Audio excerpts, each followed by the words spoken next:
శ్రీ సాయినాథాయ నమః. శ్రీ సాయి సచ్చరిత్రము 30వ అధ్యాయము. షిరిడీకి లాగబడిన భక్తులు కాకాజీ వైద్య, రహతా కుశాల్ చంద్, పంజాబీ రామ్లాల్.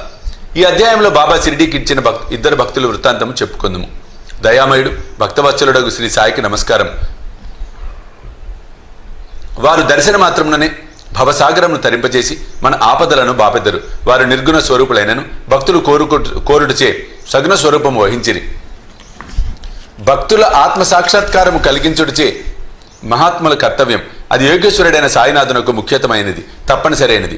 వారి పాదములను ఆశ్రయించిన వారి పాపములెల్లా నశించును.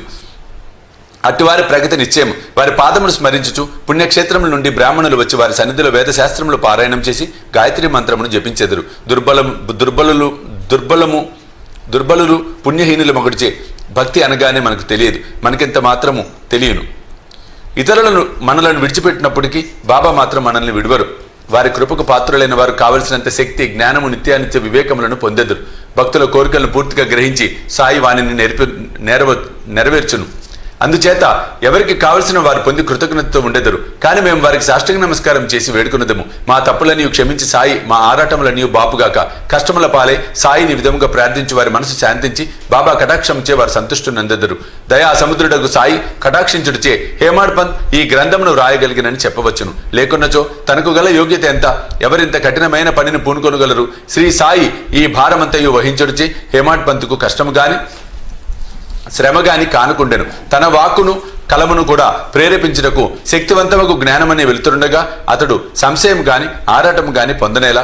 అతడు రాసిన ఈ పుస్తక రూపమున శ్రీ సాయి అతని సేవను గైకొనెను. అతని గత జన్మల పుణ్య పరంపరచే ప్రాప్తించెను. కావున అతడు అదృష్టవంతుడని పుణ్యాత్ముడని అనుకొనెను. ఈ క్రింద కథ సాధారణ కథ కాదు, స్వచ్ఛమైన అమృతం. దీనినెవరు త్రాగెదరో వారు సాయి మహిమను సర్వాంతర్యామిత్వమును తెలుసుకొందురు. వాదించువారు, విమర్శించువారు ఈ కథలను చదవనక్కర్లేదు. దీనికి కావలసినది అంతులేని ప్రేమ, భక్తి.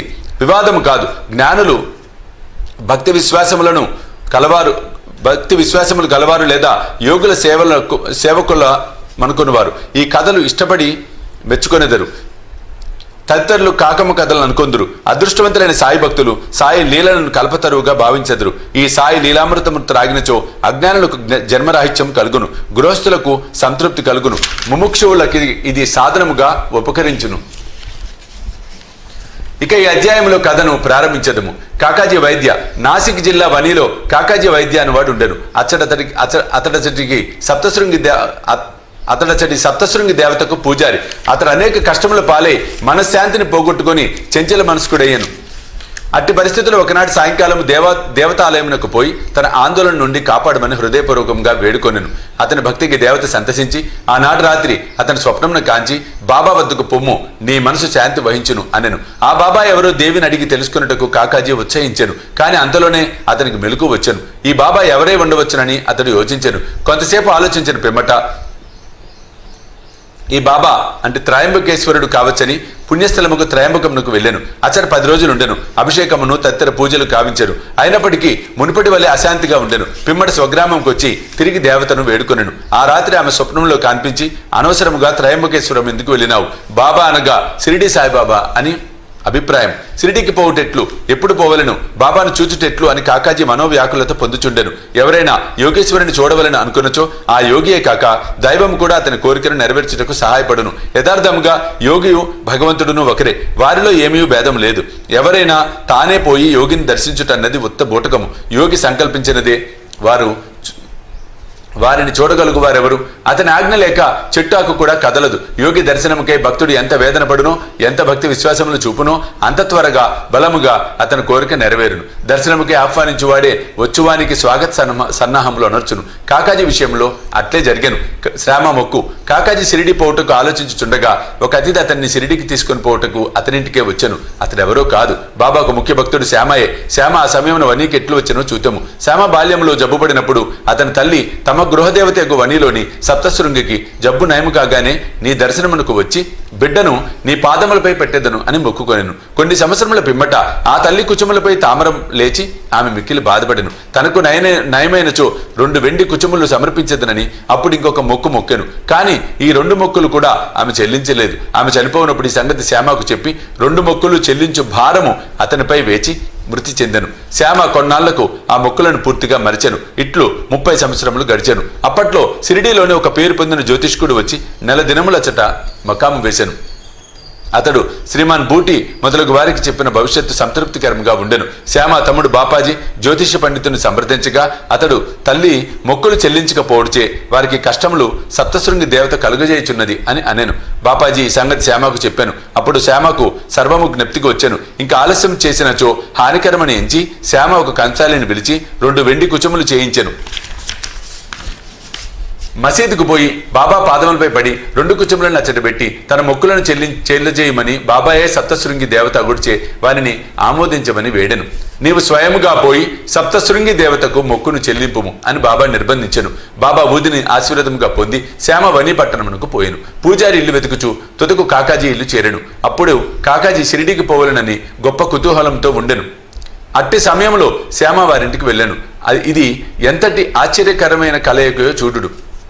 మీరెవరు, ఎచ్చటి నుండి వచ్చినారని కాకాజీ అడిగాను. మాది సిరిడి, నేను సప్తశృంగి దేవతకు మొక్కు చెల్లించుటకు ఇక్కడికి వచ్చాను అని శ్యామ చెప్పాను. సిరిడి నుంచి వచ్చానని తెలియగానే శ్యామను కాకాజీ కౌగలించుకొనెను. ప్రేమచే మైమరిచెను. వారు సాయిలీలల గురించి ముచ్చరించుకొనిరి. శ్యామ మొక్కులన్నీ చెల్లించిన పిమ్మట వారిద్దరూ సిరిడికి బయలుదేరి. సిరిడి చేరగానే కాకాజీ మసీదుకు పోయి బాబాను చూచి వారి పాదములపై పడెను. అతని కళ్ళు కన్నీటితో నిండెను. అతని మనసు శాంతించెను. సప్తశృంగి దేవత స్వప్నంలో తెలియపరిచిన రీతిగా బాబాను చూడగానే అతని మనసులోని చంచలత్వము పోయి ప్రశాంతి వహించెను. కాకాజీ తన మనసులో ఇట్లా అనుకొనెను, ఏమీ ఈ అద్భుత శక్తి, బాబా ఏమీ పలకలేదు.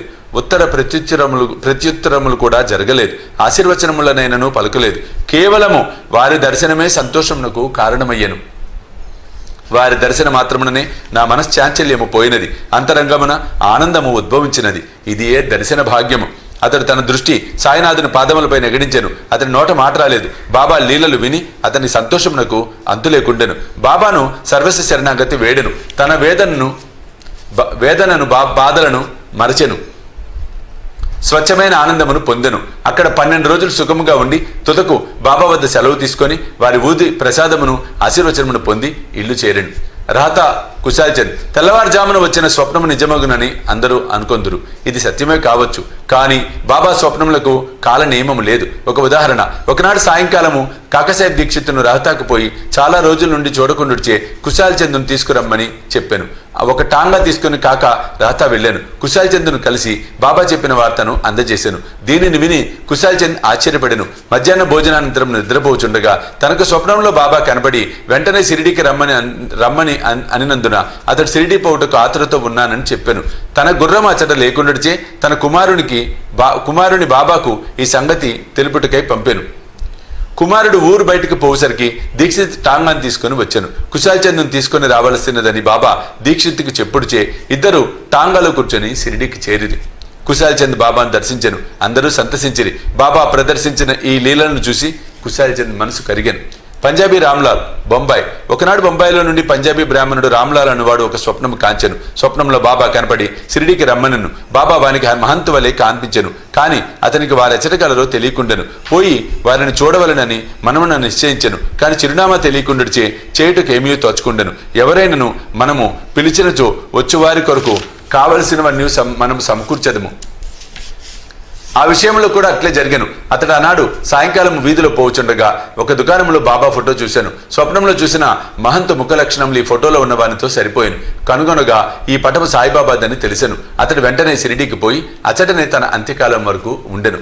ఈ విధముగా బాబా తన భక్తులకు దర్శనమిచ్చుటకై షిరిడీకి తీసుకుని వచ్చుచుండెను. వారి ఇహపరములను కోరికలను తీర్చుచుండెను. 30వ అధ్యాయం సంపూర్ణము. సద్గురు శ్రీ సాయినాథ అర్పణమస్తు. శుభం భవతు.